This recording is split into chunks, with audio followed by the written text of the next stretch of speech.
All right, Dave. So we haven't done this in a while, but we have to start off talking about Project Hail Mary, given our 10-word log lines. 10-word log line. What you got? What you got? All right. 10-word log line for Project Hail Mary. Science, determination, and friendship can save the universe. Pretty good. That's an accurate log line. Mine is boy meets rock. Boy loves rock. Boy Hail Mary's rock? Question mark. Oh, it's a love story between a man and his rock. Delightful. Oh, Max. Okay. Well, I think mine was more accurate and yours was more fun. Mine was captures the heart of the film, I think. Just going through the actual summary, a science teacher wakes up alone on a spaceship.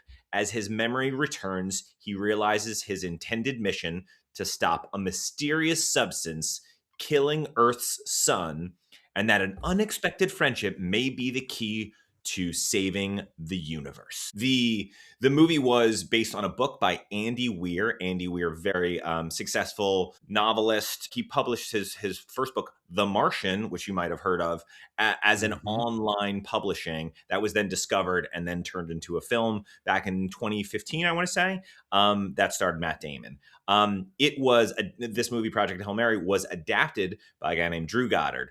Full transparency, got an opportunity to work for Drew. It was right after he wrote the script for The Martian, but while The Martian was in production and in post-production, I feel very, very fortunate to have that relationship. But Drew, was Cabin in the Woods out by the time you had worked for him, or is that outside of me even knowing his pedigree? Drew's pedigree is pretty darn good. Max, you bring up probably his best calling card, at least within town, was that he, along with Joss Whedon, wrote Cabin in the Woods, which was, if you're a horror fan, that movie came out, I want to say 2012, 2013. It really did an amazing job kind of flipping the script and playing with the genre of horror, but in a really fun way. And then, before that, he worked on shows like Buffy and Angel. He also was a writer on the show Lost. So he comes up through the TV world, but then went on to adapt the script for The Martian, which again, Andy Weir wrote the book for. Mm-hmm. So he adapted it, which then went on to be directed by Ridley Scott. He then made a movie on his own called Bad Times at the El Royale, which is an underseen film, but stars a couple of people like Chris Hemsworth, John Hamm, Dakota Johnson, and a little actress who's very famous in Broadway at the time, but wasn't a household name, named Cynthia Erivo, who now, I think after Wicked, everyone and their mother knows who Cynthia Erivo is. Anyway, he went on to go write a script for a Spider-Man movie that never got made. He ended up to being a showrunner on the show The Good Place. He created the show that's on TV right now called High Potential. He ran The Good Place? Yeah, he wasn't the creator of it, but he was one of the EPs on it. He took over for, I think it was Sure, right? Yeah. So Sure brought him on, but then he was the creator of both the show that's on TV now, High Potential, but he also did the Marvel Netflix show years ago called Daredevil, and he's currently writing to direct the next Matrix movie for Warner Brothers. So this guy, again, I'm biased as all hell because of my experience with him, but just his pedigree is pretty darn impressive. And then, Max, who ended up directing Project Hail Mary? So the directors for Project Hail Mary are Phil Lord and Chris Miller. These are guys that I worked with during my time on the Will Forte show, The Last Man on Earth. They had just come off the Lego movie and 21 Jump Street. I was working for their agent, and they teamed up with their old buddy, Will Forte, who was just coming off SNL, and this movie called Nebraska. That was like a indie darling that year. And they got together and created this super weird show called The Last Man on Earth, which I worked on for 4 years. And it was like a real seminal, incredible experience for me. I got to see them work, and they're just super nice guys. Like the creative energy is just like pouring out of them at all times. And I think they might be America's favorite directors, even though America doesn't know that they're their favorite like writer director team. They did, like I said, the 21 Jump Street movies. They were the one inventive team behind the Lego movies and everything that came out of that. They did the Spider-Verse movies with some of their creative partners who they've been working with for a long time. Now they're doing, Project Hail Mary. They've done a couple of other TV shows. They've produced things here and there.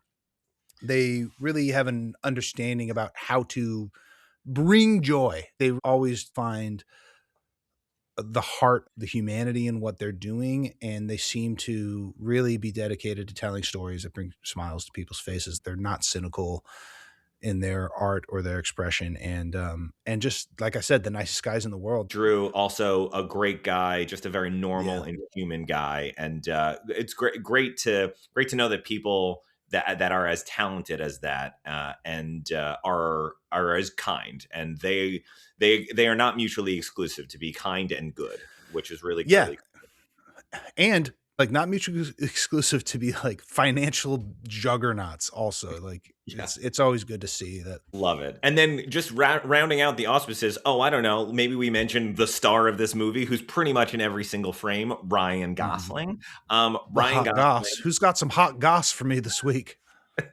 Ryan Gosling, specifically, singularly in the center of this movie. Ryan Gosling was the producer of the film and was the one who first got the rights to Andy Weir's novel before developing it and putting all these incredibly talented people on it. This is also similar to how Barbie came together, which again, Mm. Barbie was a movie that starred Margot Robbie and directed by Greta Gerwig, but Margot actually got the rights to it first and then put all the pieces together, which was hugely successful. So also some other important names to mention: Sandra Huller, Ken Long, Lionel Boyce. But I think specifically The Rock, called Rocky, was puppeted by multiple people, but puppeted and voiced by a person named James Ortiz, who's not a household name. I've never heard of him before. Dude, if you check his IMDb credits, he's not even really an actor. I Really? mean, he has a couple of acting credits, but it seems like he's puppeteer first and practical effects first. And he must have just been crushing it. And Lord Miller and Gosling must have been like, he's our dude, he's our Rocky. So really cool to see something like that happen in a big, big movie like this. Yeah. So incredible package. Before we get into the film, Max, what did you see of the marketing of this movie? Yeah, so we saw a trailer a lot. The trailer was out because we go to the movies a lot, and I thought it was both compelling and kind of bad. I don't know Interesting. what you thought about it, but not to anyone's fault. I think it's just the challenge of how do you market this movie. I'll spoil it a little bit by saying, and as a guy who read the book, like the alien shows up halfway through the book, and they didn't change that in the movie. Rocky shows up about halfway through. It's both a really big twist, and the story itself is completely central to their friendship and the relationship that they form. So it's really hard to make a trailer about that because you don't want to spoil this really exciting moment, but also that's what the whole movie is. Even more so than the book is a central is a story about a man and his rock. So I think they were both trying to hide the ball and not hide the ball, and you just can't do both. I have a friend who reacted strongly against the trailer and is now refusing to see the movie despite everybody else in America going to it. And then I have friends who thought the trailer was great and that's where they showed up. So I don't know. And then I saw a lot of like standard posters and billboards, and because the picture this Instagram algorithm is movies only. So every time I hop on there, I did start to see a lot of interviews with like Ryan Gosling. And then I saw a lot of like interviews with Lord Miller on like kind of prestigious news places outside of the entertainment industry, like The Guardian and a couple of others. So the publicists were hard at work on this one, Dave. I think they were really they were pushing this. What did you see? Yeah, I agree. And I think important to mention now, I think we're going to spoil the movie as we talk about the marketing, because I actually saw, Max, 3 different trailers.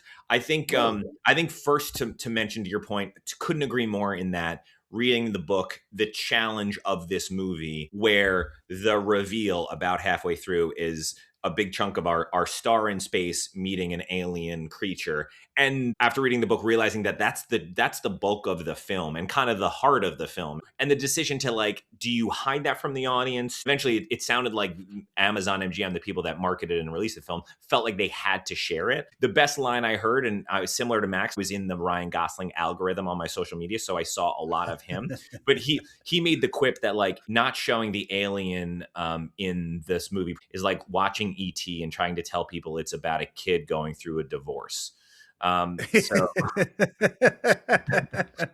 it's so like ET. It's so the relationship is so integral to the storytelling that ultimately they just felt like they need to pull the band-aid off. However, Max, Amazon MGM really threw the kitchen sink at it. They paid for 3 trailers. I will tell you, a trailer is one of the most expensive marketing elements in any campaign. How much do trailers cost, Dave? So over the last 10 years, especially with social media and the change in human behavior, conversations in marketing departments recognize that now there are so many touch points with your audiences that you need to get right. And that includes your social media feed. It includes seeing the right billboard on the side of the road. It includes the right type of television spot. But still, after all this time and all this revolution in marketing, the movie trailer is still the number one marketing element that will convert your audience. That is the number one thing that will make someone say, yes, I want to see it, or no, I don't want to see it. Therefore, marketing departments continue to dump a large chunk of their money into trailers. That being said, you can do a trailer as cheap as just a couple grand, but on this scope of a movie like Project Hail Mary, just editorial alone, I would say it's $200,000 per trailer ish. And yet I will share with you. So there were 3 trailers for Project Hail Mary.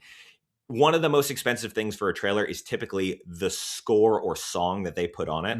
And this campaign didn't have just one big song. And that's typically the average. Is like you'll get a trailer and someone will spend $1 million for a Beyonce cue or $1 million for a Rolling Stones cue, whatever. This one had first trailer, Harry Styles, second trailer, Oasis, Champagne Supernova, third trailer, Prince, I Would Die For You. Those each are I would venture to say at least $1 million a piece. Wow. So yeah, taking a step back, Amazon announced last year, and Max and I talked about it, is like they are trying to commit to the theatrical experience, not just on Amazon Prime, but this is the year that they were like, we're going to put 14 movies in theaters. And that's really great. But their releases so far was the Chris Pratt movie Mercy, which underperformed. And I watched it this weekend. I regret watching it. It was pretty terrible. Dave, I could have told you regretted it before you watched it. I knew it was going to be bad, but I just wanted to see. So saw that. Crime 101, which was a Chris Hemsworth star, Mark Ruffalo star. I saw it and I liked it. It didn't blow the doors off the box office, but very clearly to me, Max, what this says from a macro level is like, this is where Amazon is like, we know we have the goods here. Let's just throw all the marketing we can to make sure as many people saw it. And they did. Max, did all the money they spent on marketing work? Yeah. So let's talk about the performance, right? Let's ignore the budget, which was massive, and the marketing spend, which was massive. But as far as just how much money came in, we already mentioned 80 million one weekend, 54 this weekend. $25 million Monday through Thursday, which I went back and was checking it out in early January. That's outperforming Avatar. It's outperforming Sinners from last year. This is largely driven by the fact that people are going to see this movie in IMAX, in 70 millimeter format, but it's not just like, inflated ticket prices. People are coming to this movie in large numbers. It did $9.4 million on Tuesday alone. That's Discount Tuesday, when a lot of prices are literally half price. So that's probably about 1 million people going to see this movie on a Tuesday alone. Now, some shoddy math and some interesting factoids. I got shoddy. Max is shoddy. Got to stop. Max's shoddy math corner. Boop, boop, boop, boop, boop, boop. All right, we gotta find a better audio cue than that. But that's the premise. Go, Max. Go. This is a large reflection of our budget for audio cues at the moment. So again, I went to the shoddy math machine, which is Google Gemini. And even though I asked for sources, and even though I asked for, all that other stuff, and I dove deep, again, just keep in mind that whenever we're discussing math on this show, it's not completely accurate. But according to the data from places like CinemaScore, the age range breaks down like this. The demographic group 13 through 17 is about 6% of the film going audience. Yeah, it's like probably Prime Gen Alpha, actually. Now, they only represent about 6.5% of the population of the United States. So it's actually indexing about at 1 to 1, right? So a percentage of the film's audience is that core. Now, when you look at 18 to 24, that is 22% of the film's audience. Dave, what do you think the U.S. population for 18 to 24 is? The U.S. population for 18 to 24, if we're around 300 percentage? million total, is Not that number, like percentage wise of the U.S. population. If 13 to 17 is 6.5, 18 to 24? Is it 8? 9. It's around 9. So very, very close. All But right. it's 22% of the audience, of the film going audience. So like young people are showing up for this movie in huge numbers. And that trend continues for 25 to 34, which is 26% of the film going audience. And they represent about 14% of the population. 35 to 44, this is the most respectable. Obviously, it's where Dave and I sit. 35 to 44 is 17% of the film going audience. We are 13.5% of the population. So people 18 to 44 are over showing up for this movie as a reflection of the US population. It gets slightly lower, 45 to 54. It's about 1 to 1. They're 12.5% of the population. They're 11% of the film going audience. And once you get above 55, it drops pretty dramatically. 18% of the film's audience. 30% of the US population is above 55 years old. Ethnic and racial backgrounds is also interesting. White people, 60% of the film going audience. We are about 59% of the US population. So that seems 1 to 1. The Hispanic film going audience was 20% of the film's audience. They are about 19.5% of the population. Hispanic audiences are known to overperform when it comes to movie going. So they're showing up about 1 to 1 here. I don't know if that says anything, but they're showing up. That's for sure. Yeah. Asian Americans, about 9% of the film going audience, but only about 7% of the US population. They're a group that is showing up in larger droves. And then Black Americans, 6% of the film's audience, and only about 13% of the US population. So Black audience is a little bit less interested in this. And I'm going to follow up on that with some talk about March releases in the past. So hold that thought for a sec. What we do know is younger people have shown up in large droves. People are crediting Ryan Gosling for that. I don't really know if that's accurate because he's older than us. So I don't know how much young people love him, but certainly our age group does. Getting older folks to the audience, they're crediting a lot of that to Andy Weir and just the fact that people know his book. It was a very popular book, but we're talking about suburban book clubs. We're talking about like working professionals who are interested in science. So my question for Dave is, considering the opening for Project Hail Mary and considering the holdover for it and the fact that Gosling was the only guy on the poster, who's a bigger movie star, Ryan Gosling or Timothée Chalamet? I think you gotta give it to the Goss, man. You gotta give it to the Goss. Even in the wake of Fall Guy?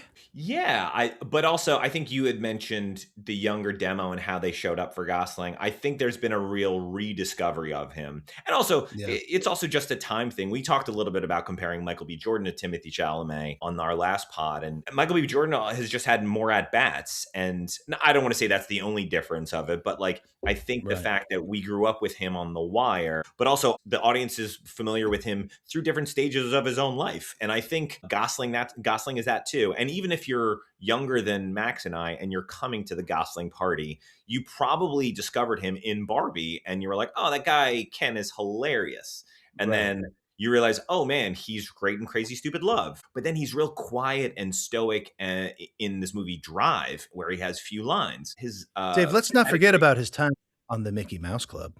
And the Mickey Mouse Club, which he's been often memed from his days in the 90s as a kid performer in the Mickey Mouse Club. Which I think actually a lot of people have discovered him because it wasn't a super popular movie in theaters, but I think it was big on Hulu, which was The Nice Guys. So a lot of people have discovered that. Cannot say enough great things Um, about that movie, and that that movie's movie so probably good. got him the role of Ken in Barbie. But yeah, I think he's got a deep well of previous experience. This is a singular achievement for a movie star. To Yeah, your point of being the yeah. sole face on a poster, where someone like Timmy, even doing something like Dune, he has the help of, oh, I don't know, Zendaya alongside of him. Momoa, Roland, Oscar Isaac, Yes. It's yeah, yes, it's still a great Javier achievement, and Bardem, yeah, exactly, still a great achievement, but this is a real statement for movie stardom to open a movie like this, Max. Do you agree? yeah. 100%. That's why I asked it, because in our ongoing conversation of the current state of the movie star, even though Gosling's coming off of The Fall Guy, which was a bomb, I still think that like America really loves this dude. Coming off our conversation about how comedy is blending into other genres, like this movie is largely a comedy. And like Lord and Miller have a big comedy background. Gosling is known for being able to bring comedy to places where it doesn't necessarily have to exist in a way that feels, look, man, I'm the number one guy who complains about like quippy humor in movies, but I don't know, like Gosling could just bring it in a way that makes it seem very real. There's something very grounded about his self-deprecating humor. To see a guy as beautiful as him constantly shit on himself, it's, it's also a thing that I think Lord and Miller do really well. So putting it all on his shoulders and having it explode the way it has, I think does say a lot about who he is as a movie star. Okay, so this is a March film. Usually our biggest films come out between Memorial Day and July 4th or around Christmas. And so this movie's having a great box office run. So I wanted to look at previous March films and the ones that perform the highest. Dave, does any one come to mind? I think of two movies that I didn't think came out in March, but I think April. But yes, Sinners last year Mm-hmm. was a broad audience movie, and that ended up winning stuff at the Oscars. And then I think of this movie, Everything Everywhere All at Once, also came out as an April release, that had kind of a genre approach to it that also ended up being both successfully commercially as well as at the box office. Sinners was the one that I thought about the most, but when I went back to look at what else has come out in March and how the numbers have done, I was actually kind of surprised at a few things. And I'm going to give you adjusted for inflation grosses, not Okay. actual openings, but raw opening for 2017's Beauty and the Beast, $226 million. Wow. Which we're touting the success of Project Hail Mary, but that's kind of crazy. Now, Beauty and the Beast, Captain Marvel, Batman versus Superman, Alice in Wonderland, The Batman. These are all movies that are coming off of big franchises, pretty big IP name. And like Project Hail Mary's coming off of IP, but it's like a nerdy science book. It's not exactly the same thing. All of those movies opened up over $150 million. The most interesting one, and I think the best one as a one-to-one comparison, is another one based off of a book, the first book in a series kind of before it became a franchise, which was The Hunger Games. Oh. And adjusted for inflation, the adjusted gross on that opening was $211 million. Whoa. Yeah. Wow. So that had a big, young people fan following, but it is kind of crazy to think about how big that movie was. Other big March openings, The Passion of the Christ, adjusted for inflation, $141 million. Of course, they have a built-in audience of millions and millions of Americans. Is Dune Part Two. Christianity considered IP, Max? Are we going? If you'd ask Angel Studios, I think they'd say yes. And the cross section of religion and business in America is a long storied tradition. Yeah. Dune Part Two, adjusted opening is 93.1, but it's a sequel to what was a very popular movie. So I think the most interesting one to compare it to is Us, Jordan Peele's follow-up movie to Get Out.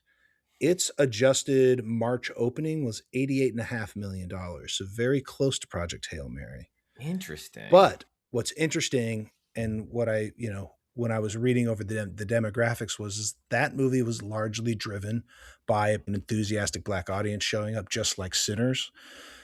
There was no room for another cast member on this poster because it's pretty much just a story about Ryan Gosling and a rock. but I think it does say something about the Black audience. If there's a Black person on the movie poster, they're a lot more interested in showing up. And in all the conversations about DEI and all the bullshit around that, I think it goes to show that there is a lot of money to be made by including people of diverse backgrounds in the movies. So, anyhow, you're not wrong, Max, and it's a conversation in the marketing rooms I've been in. Like, Black audiences, these want to be careful not to stereotype.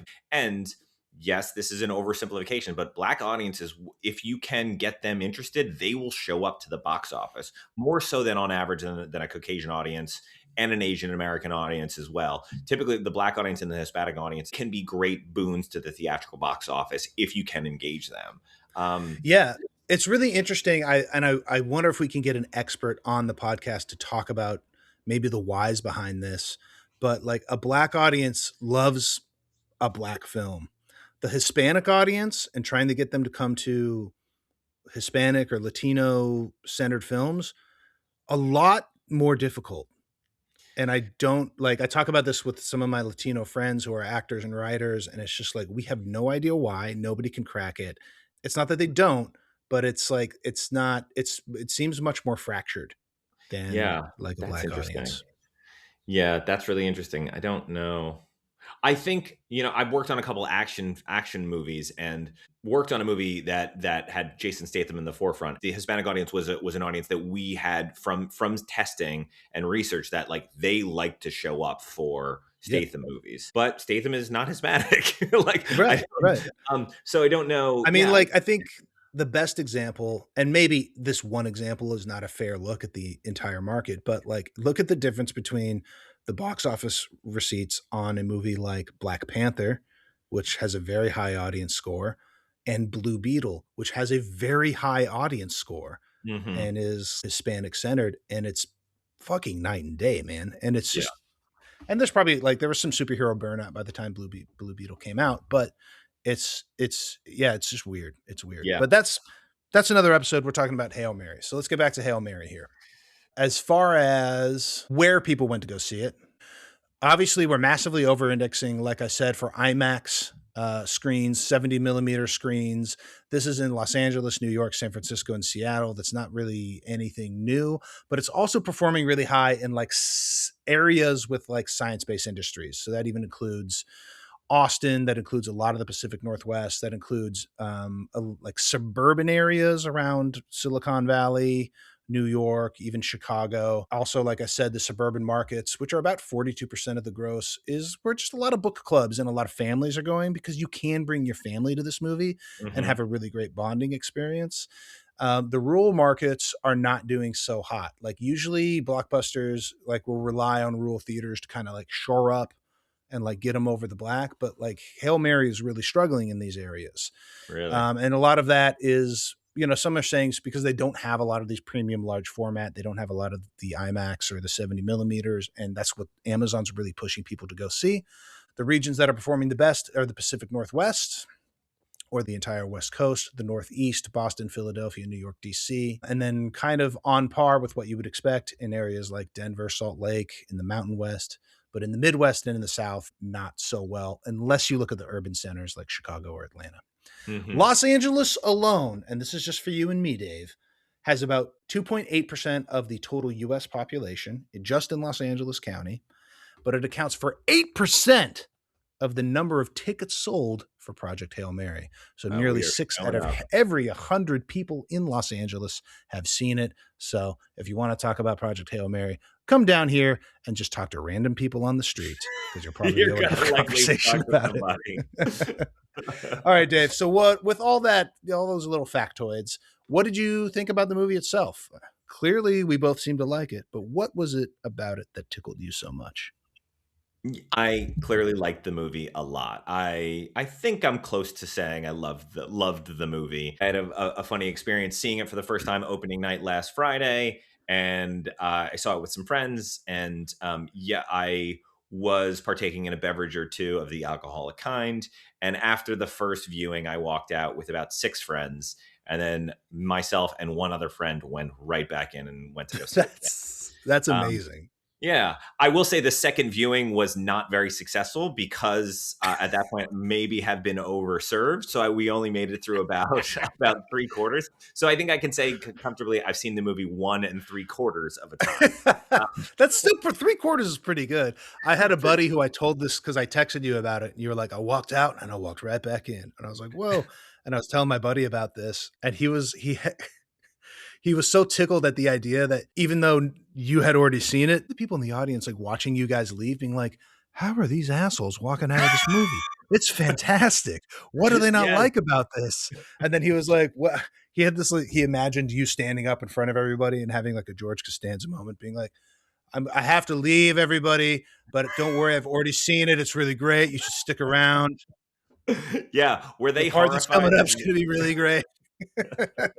were they horrified like this movie is fantastic? Why are these two idiots leaving? What kind of idiot walks out of this movie right now?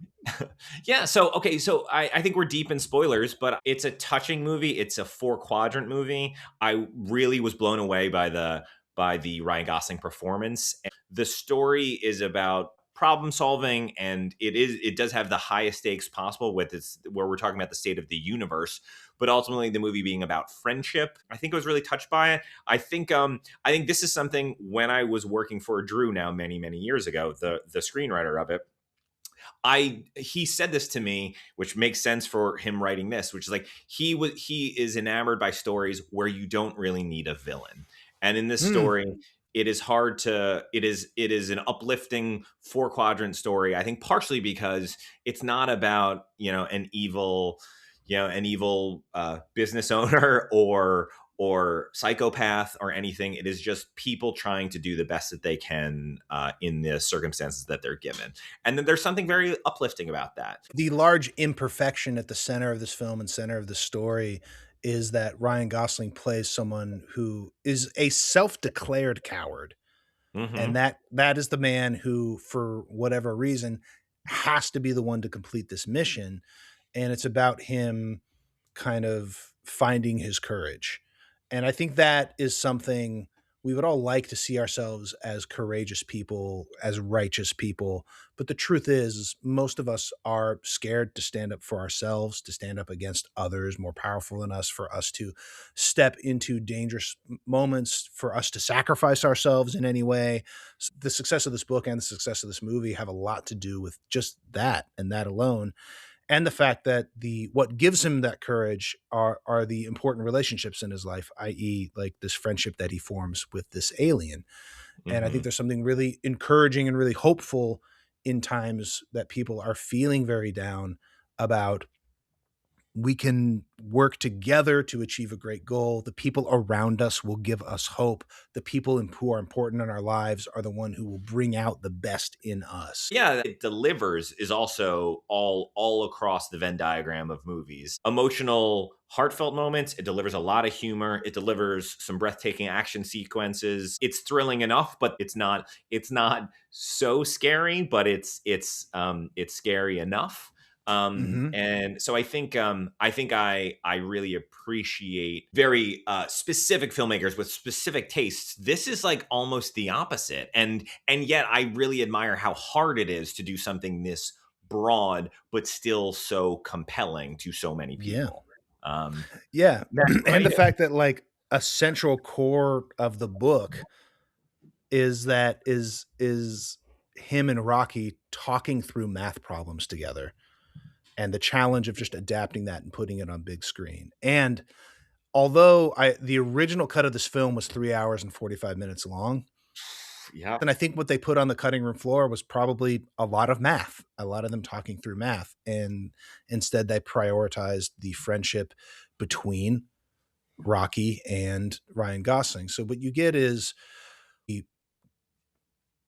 I'm trying to think of in the headspace of someone who hasn't read the book. I think the science behind it is just compelling enough to get me like excited about science, to make me look up to people who solve scientific problems, that makes me want maybe more science in my media, that makes me respect science more in a time where science is not being respected. I think there's just enough of that stuff to make the movie feel like kind of unique and cool, because you don't see that in other films. But at the end of the day, what you really care about are Ryan Gosling and Rocky. So you have an emotional connection to kind of the science-y content of the film. And I think they did that very successfully. But also to your point, Dave, what's great about this movie? Insanely high production value, a great soundtrack. It's a lot different than movies we've seen in the past couple of months. Even though it's in outer space, it's nothing like Avatar. The auspices were great. Why was it successful? Competition got the hell out of the way. There's no other movies, like Ready or Not 2 tried to counter program. Even that didn't work. This weekend, nothing else really came out. So it was definitely able to have another successful weekend. And the word of mouth carried so well that people went to see it during the week. And the word of mouth from the week carried so well that people have continued to go see it during the weekend. Max, do you compare this movie to The Martian? Because of the book. I find myself doing that because of my experience working for Drew, and that Andy Weir did the same thing. And it is a space adventure with a single person in most of the movie. And it was a 4-quadrant movie that was beloved. I find myself comparing the two. Do you? I have not seen The Martian. Oh, man.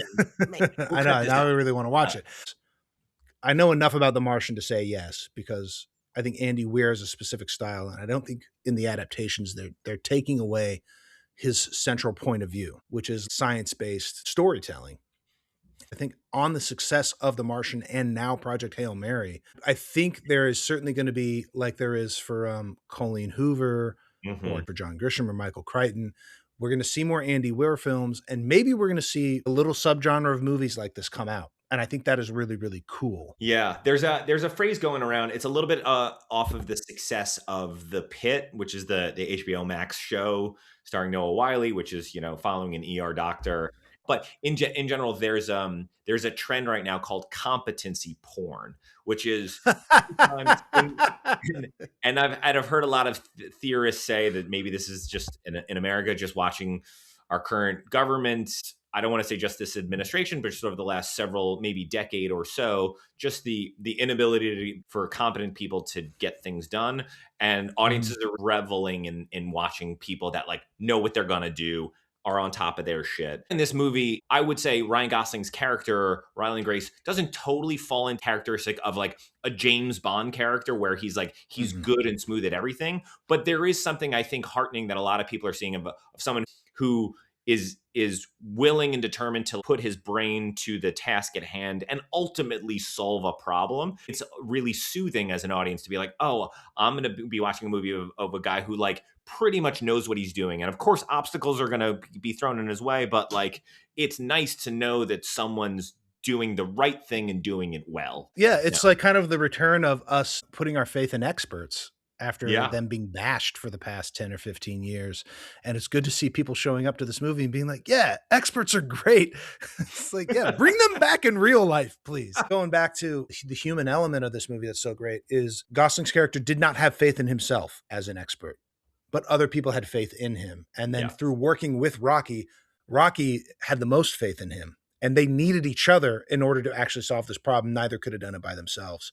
So they're both experts, but it's about experts working together that I think people are attaching a lot of love to that as well. I think last year, and of course we summed up it a bunch when we did our Oscar episodes about last year and the amount of successful films that you and I were passionate about that spoke to the American landscape and very specifically, often with political backdrop. Eddington won battle, and especially a movie like Eddington was kind of pessimistic, whereas I think this talks about just human goodness and human friendship and human relationships. It's something that I know Phil and Chris, the directors, brought to it. I know Drew believes in this in the writer, that there's an optimism in wanting to just get together and solve problems and doing it for the greater good. And again, both storytelling techniques can be true. Both are worthy and can impact the audience. This is, I think, is just so funny in a reaction to a movie like Eddington or a One Battle. I think this is hitting audiences at a really good time that wanted some of that optimism, which I think is why it's overperforming. 100%. A few other things that I think are contributing to this movie is overperforming, other than what we've already said, is it's great to go see with friends. Yeah. It's great to bring your family, whether, like you said, whether they're older or younger members of your family. It's a great date movie. I saw this movie alone. It was awesome to see alone. But as a guy who did see it alone, I found a couple moments in that theater where I wish I had somebody's hand to hold. Or like, and certainly like buddies to talk about it with after coming out of the theater. I just wanted to chat about it. So it is a movie that I think is encouraging, not necessarily demanding, but encouraging group watching. You know, it's a group activity. Absolutely. And it's creating a lot of chatter afterwards. And I think that's going to continue to contribute to its success and possibly its place in American culture and what these movies mean and inhabit to us as a people. I think it's something that we need. Max, why do you think people went to go see it? Because I think what you just said, ultimately, I think we realize that the movie is about friendship. And yes, friendship between a man and his rock. And so, but to your point, and even when we were talking about the marketing, even if you saw the trailer that showed Ryan Gosling is going to meet an alien, do you agree that like I left the trailer not thinking that the story was going to be about friendship? But if you agree that the marketing is not about the friendship of a man and his alien, why do you think people want to go see it? I actually don't know. I know why it's been successful. It's the humor, it's the feeling hope, making science fun. But as far as like coming off of the trailer goes, and this is kind of why I wanted to ask you about Gosling as a movie star, I didn't feel like the trailer planted a very interesting question. So I don't know why people came other than like, this looks cool.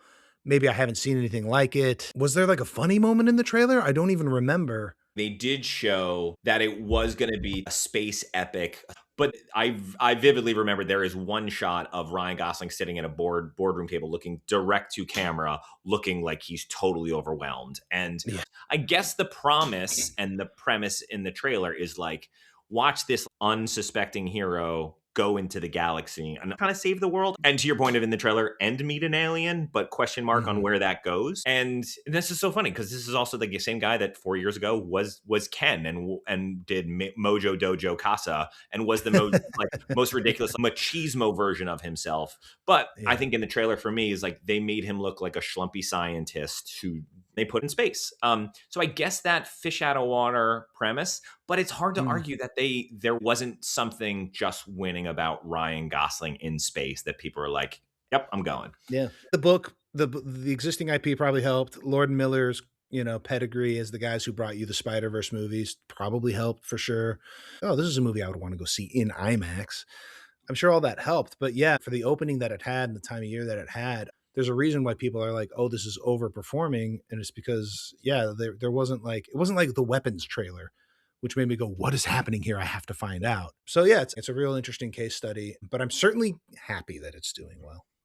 So overall, I mean, it's early to say, but even from a cultural standpoint, you would call this successful, right, Dave? Absolutely. Full-throated successful. Box office is huge. It's successful for Amazon as what is a relatively new theatrical studio. The fact that they have a win, I'm excited about it. There's going to be Rock and Rocky jokes, I think, for the next 9 months.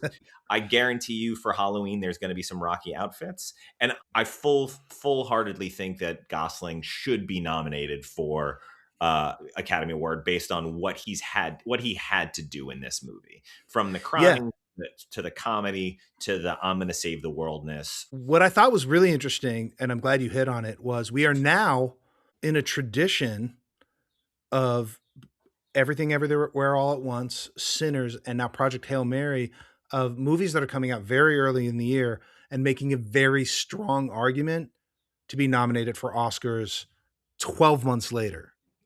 And I think Hail Mary, there's a chance it could get a screenplay nomination. There's definitely a chance it could get a director nomination. There's definitely a chance it could get an actor nomination. If F1 gets a Best Picture nomination, why the fuck should Project Hail Mary not get one? To see Amazon keep the MGM logo when it's releasing movies, I think is something I really have to tip my hat to for that company, because MGM is such an old and storied studio. and they're making a legitimate push to get, like, Crime 101 did not need to come out in theaters. And I enjoyed that movie, but it ultimately didn't work. And they spent a lot of money on it. You're making cool projects, even if they don't work, putting them in theaters. You're building enthusiasm for people to go out to movie theaters and see movies, and a lot of love and respect for that. Funny that you say that. This is one of my wrap-up questions for you, Max. A little bit of a test. Okay, so are you ready? Oh. So we're on the record. We both liked Project Hail Mary, right? Okay. Yes. We did mention The Martian, which, of course, predated by Hail Mary by almost 10 years. Amazon, a tech company that is trying to legitimize themselves within the walls of Hollywood, is looking for a broad-based movie that they can release in theaters, put a bunch of money behind, and have it overperform to be a real success.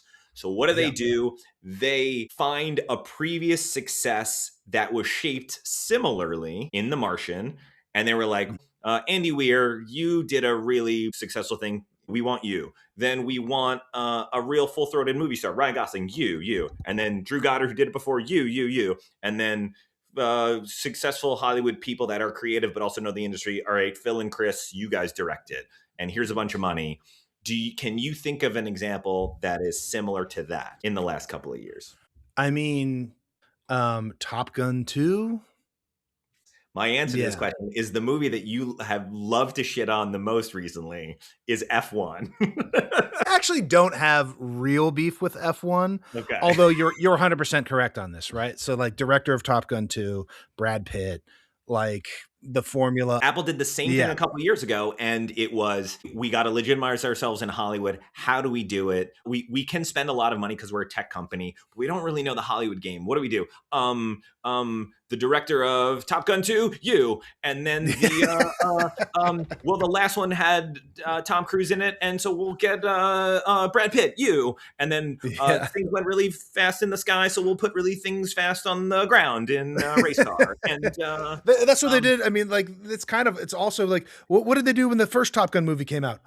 They went from jets to race cars. They did Days of Thunder. But I guess that taking a step back, and I'm talking a little smack about it, but in general, we liked all those movies. We liked Top Gun 2 and F1 to various degrees, and The Martian and Project Hail Mary. And is this just a playbook? If you're a tech company that has bottomless wallets, like, they've just taken previously successful packages and then found a new property, but kind of similar to the previous property, and then are willing to put money behind it and have it be successful. And I'm okay with that, but I think it's interesting that this is the second example in maybe 2 years where a tech company has done that. Yeah, I mean, I think if you're a tech company, if you want to make good movies that are not expensive, that's not hard to do. I mean, they spent $248 million to make Project Hail Mary. If you want to make one of these big movies, you have to buy fan bases, and you have to buy converging fan bases. So they bought Ryan Gosling's fan base, Andy Weir's fan base, Phil Lord and Chris Miller's fan base, and the general fan base of, like, people who like sci-fi movies and space movies. If you're going to be spending big money on a 4-quadrant movie, you have to buy a lot of converging fan bases to guarantee that there's going to be something coming back. With Apple, it was Brad Pitt, it was F1. And in that one, they got Jerry Bruckheimer to produce that one. Yep. On this one, they got a sure hand with Amy Pascal. though in many ways, those movies are all different. But like that kind of packaging, I'll be curious to see in the next like 2, 3, 4 years. If like Netflix, wants to do a similar thing, Apple and Amazon, they can throw big money at. The question is does Netflix want an F1 or a Project Hail Mary, or do they want their cinematic pedigree to be something more like Frankenstein or Train Dreams, or do they want it to be through acquisitions like Train Dreams? Yeah. Like I said, these tech companies spend $248 million on one Project Hail Mary, and there's a very good argument for doing that. Or you could spend $248 million and try and get a best picture out of something like Anora or Everything Everywhere All at Once. And to the bottom line of Amazon, it's really not going to make much of a difference, because your money's coming from, like you said, a bottomless pit. They're trying to legitimize themselves in the eyes of Hollywood. That is pretty accurate. I would undercut my own argument here a little bit, which is the difference between the Top Gun 2 to F1 comparison that Apple did, and then The Martian to Project Hail Mary comparison is, Max, you're the writer, but like I think from a storytelling perspective, these movies are that Amazon did are much harder. Whereas like I think F1, one of our notes is that it's the boomer grizzled old guy coming back to do the thing one last time. And hell, that's a type of movie that again I really enjoy, but seems more predictable. Whereas like I would throw it to Phil and Chris, and then Drew and Ridley Scott and Andy Weir. Like these are much more challenging to land the plane to an audience than a movie like F1. So I mean, in a way, in F1, like my beef with the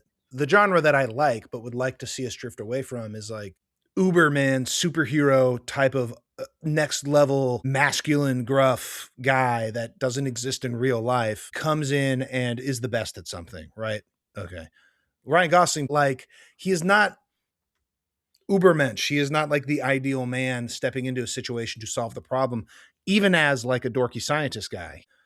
We meet him when he's a middle school teacher because he got chased out of academia. Then he goes to start his work on Project Hail Mary, and he kind of whiffs it a couple times. He's not the number one guy. He never sees himself as like the number one guy, and a lot of people don't. He just kind of becomes the right guy for the right moment. And that's a lot more challenging to create a hero out of a guy who's not inherently a hero. That's a fun thing to keep an eye on. Anyway, Max, I can't say enough great things about this movie. If you've gotten to this podcast at the end of it and you realize you should go see this movie, absolutely. It's going to be one that not just Max and I, but many people will be talking about as probably the best movie of the first quarter of the year. It's hard not to like this movie. Like you have to try to not like this movie. I know. Like it takes a degree of cynicism that I think we're all hungry not to have overall as a culture in this particular moment. Then again, if you know, the criticisms I've seen in this movie from people that I respect, including one of our most loyal listeners, I 100% hear the criticism, but I think overall, like it's like I said, it's tough not to like this one. And I encourage you to see it. And seeing it on IMAX is a pretty incredible experience. All right, Max, what are you looking forward to? What are you planning on seeing in the future? Yeah, so we talked about me seeing Hoppers soon. The Mario movie. I was one of those people who, like, as soon as I heard Chris Pratt's voice doing Mario, I just can't wrap my head around it. So the Mario movies are unfortunately not for me. We got the Michael Jackson biopic coming up by the people who butchered Queen's Legacy. So I'm not sure that movie might be as popular as Bohemian Rhapsody, but like I don't think I want to see it. Even though Coleman Domingo seems really awesome in it as Joe Jackson. In the movie that I actually want to see is this AI documentary that's coming out. Like the AI doc or how I became an apocalyptarian, and it looks pretty bleak, but I also feel like I just don't understand what's going on with AI, and it's moving so fast that I just think I need to go see that, even if it makes me sad. What about you? What are you looking at? The AI doc is interesting. It's made by this really talented director, Daniel Rohr, who did an award-winning doc a couple years ago. He's really smart. Based on the success of Project Hail Mary, I'm going to revisit another Gosling film that I also think is overlooked, but I think will make an interesting double feature, which is First Man, directed by Damien Chazelle. This is a space epic in its own right. Ryan Chazelle directed that? Yeah, Damien Chazelle. Oh. And it's the exact opposite version of Ryan Gosling, where he plays Neil Armstrong, who actually went to outer space and went into the moon. But he plays a very different character, very stoic, very quiet. I think it'll be interesting to see how that movie compares to this one. I think specifically because Gosling approached it so differently from this one. Yeah. So I'm going to revisit that. That's a fun. Slept on this, dude. Yeah. And then I'm excited for theaters to see the movie The Drama, which is a relationship kind of, we think romance, but things go wrong. Obviously, with a couple of people you might have heard of, Zendaya and Robert Pattinson. So I'm very excited about that movie too. I will be seeing that as well. Fun time of year at the movies, man. I'm so excited that sounding like movies are back. People are going to the theaters. I love it. If that's how you're feeling, then I guess all I got to say is I'll see you at the movies, my friend. See you at the movies, Max.